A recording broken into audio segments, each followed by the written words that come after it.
Hello everyone, and welcome to another D&D Stories, a part of our 7 days to the holidays. The 7 D&D stories to your... You have any rhymes for stories? I'm here with Colton, who I introduced in the last video, but will introduce again, as one of the moderators on our Discord. You should join our Discord, there's a link in the description. And part of our live games on Arcane Arcade. Oh yeah, you're also in live games, you're also in some other videos. Go watch those, they're good, I think. Today, we have a story that's been haunting our D&D games for a long time. This story, Colton absolutely fucking hates, because he constantly brings it up. It's like, well, at least it wasn't as bad as the door puzzle. Because, Jacob, you've never made such an awful monstrosity as the door puzzle. I'm not sorry. I never will be, because it was really funny for me. Just context for this, it took us about an hour and a half to solve this stupid thing. And it wasn't that bad. The problem, my issue with it is it was so simple, but there was nothing that told us how simple it was. If you want to make a good D&D puzzle, you have to have a few clues. So there are some people who are like, D&D puzzles are dumb and they don't make sense for the type of game. I disagree. I think they're pretty cool. I think you can make them work, and if you have them in context, they're really interesting. However, if you provide no clues for them, the party's just gonna fucking hate them and they're gonna be stupid and they're gonna be like, why did you put this in here? And I was like, to be hard. And it's like, well, screw you. So this is one of those puzzles.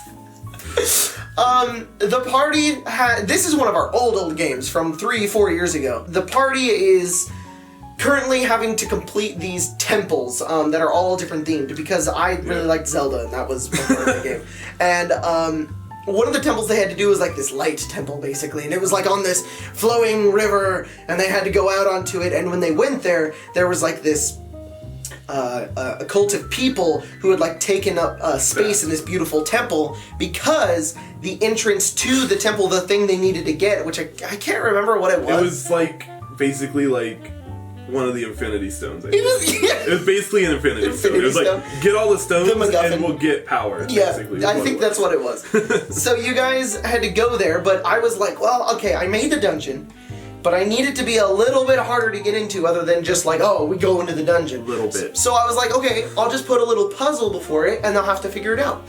I don't know what kind of circumstance ended up happening for this game when we scheduled it, but 10 people were there to play that day. I think that was when like we really started to enjoy D&D as a group, and so everybody was inviting people to play, and then you just toss it in a group chat, hey, who wants to play? And everybody said yes, and then they were like, never again.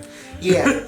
So, yeah, we had a lot of people come play. Isn't that like a game like Logan actually co-DM'd some stuff for you because you were like, Logan, there's too many people. I have to watch 10 people. Yeah. So that just adds more to the story that 10 fucking people couldn't figure out what the hell was going on with this door.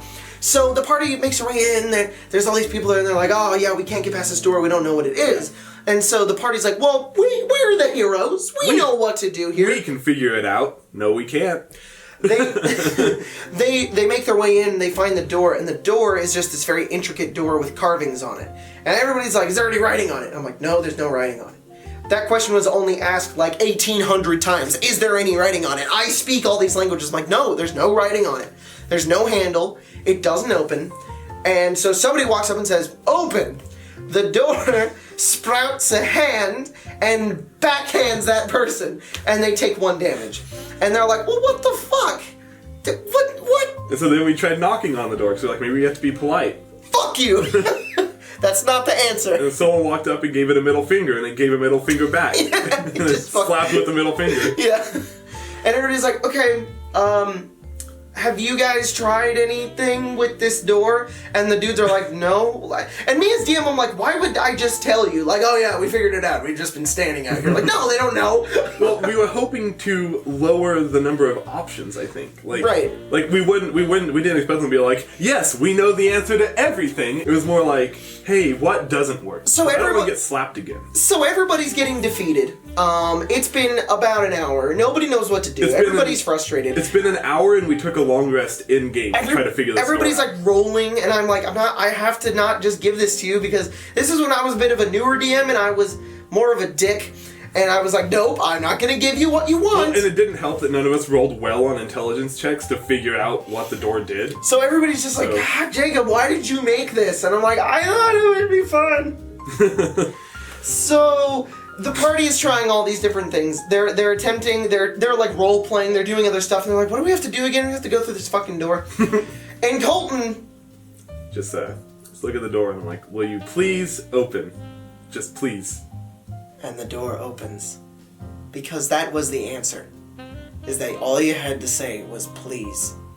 Something I thought would be simple, but it was not.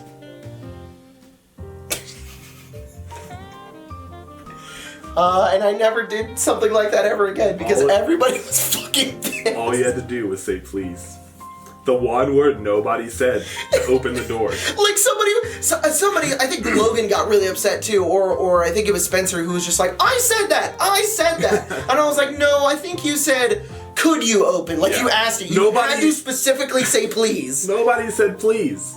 Because why? Is that the solution to the puzzle with no tips? Because it would have been too easy if I was like, ask nicely. Then it would be like, please. Then it would have been over in a second.